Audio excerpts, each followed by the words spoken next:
गुडाकेश नाम का महान असुर, उसने अत्यंत निष्काम भाव से 14,000 वर्ष तक कठोर तपस्या की। भगवान श्री हरि प्रसन्न भये और भगवान ने प्रकट होकर दर्शन दिया।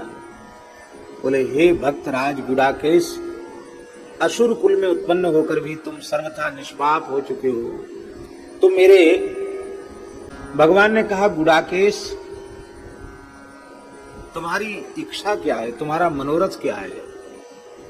गुडाकेश ने कहा, भगवान मेरी पहली इच्छा तो ये है कि आपके पवित्र सुदर्शन चक्र के स्पर्श से मेरी मृत्यु हो। आप चक्र से मेरे मस्तक का शिरच्छेद करें। मैं निरंतर आपके नित्य धाम में रहकर आपका पार्षद होकर सेवा करूं, और मेरा जो शरीर है उस शरीर का प्रत्येक अंग आपकी सेवा में काम में आवे। मेरे शरीर का मांस ताम्र नामक धातु में परिणित हो जाए और वह ताम्र आपको अत्यंत प्रिय हो। आपकी सेवा में तांबे के बर्तन का प्रयोग किए बिना आपकी सेवा पूर्ण न मानी जाए। भगवान ने कहा, एवमस्तु। और भगवान ने इसी वैशाख शुक्ला द्वादशी को, जब गुडाकेश महासुर भगवान का ध्यान कर रहा था, अष्टाक्षर नारायण मूल मंत्र का जप कर रहा था, उसी समय भगवान मुस्कुराते हुए प्रकट हुए और भगवान ने कहा, असुरवर तैयार हो? बोले, हाँ बिल्कुल तैयार हैं। भगवान ने सुदर्शन चक्र छोड़ा। यह एक पहली ऐसी घटना है जहां भगवान मुस्कुरा कर चक्र छोड़ रहे हैं और असुर मुस्कुरा कर हाथ जोड़कर सिर झुकाकर चक्र को स्वीकार कर रहे हैं। गुडाकेश तो भगवान का पार्षद होकर भगवान के नित्य धाम में पहुंच गया।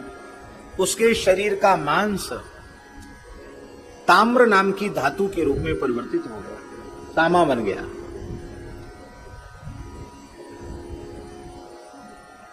उसकी हड्डी चांदी बन गई, उसका रक्त स्वर्ण बन गया। इसलिए तामा, स्वर्ण, चांदी, ये सब उसी के शरीर से उत्पन्न होकर भगवान की सेवा के योग्य बने, पर उनमें तामा सबसे श्रेष्ठ माना गया। इसलिए आप लोगों ने देखा होगा, प्राचीन मंदिरों में भगवान को जिस पात्र में स्नान कराया जाता है वो तांबे का पात्र होता है। भगवान सरयू जी का जल, यमुना जी का, गंगा जी का जल जो भर के लाते हैं, जल गरिया, तो वो तांबे के कलश में ही जल भर के लाते हैं।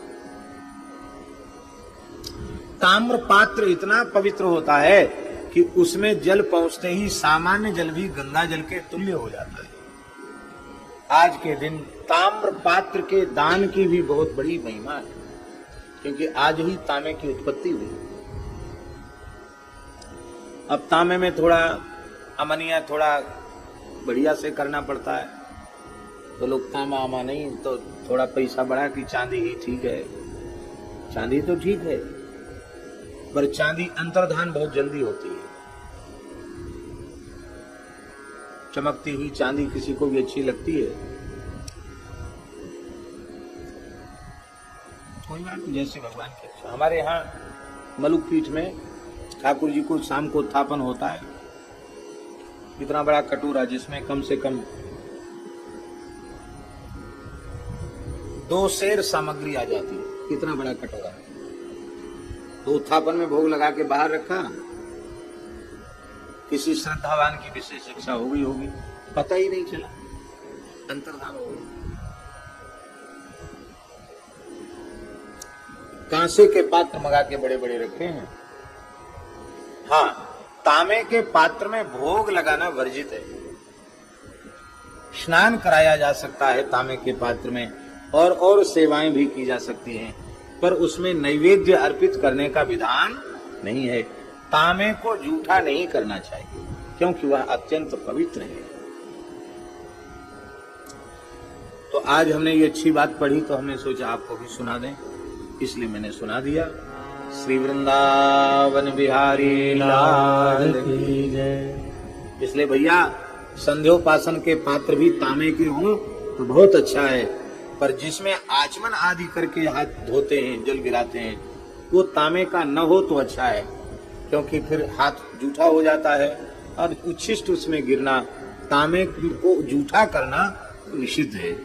इसलिए वो दूसरा पात्र, हमने धर्म संघ वाले गुरुजी को देखा कि वो सामने वाला पात्र तो इतना बड़ा कटोरा रहता था उनके पास, स्टील का ही,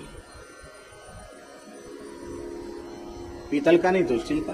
पीतल का चल सकता है क्योंकि गुरुजी जल का प्रयोग बहुत ज्यादा करते थे।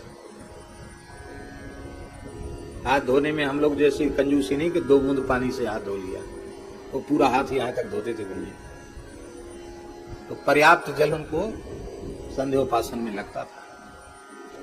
शौचाचार्य की बड़ी महिमा है। बोलो वृंदावन बिहारी लाल की जय।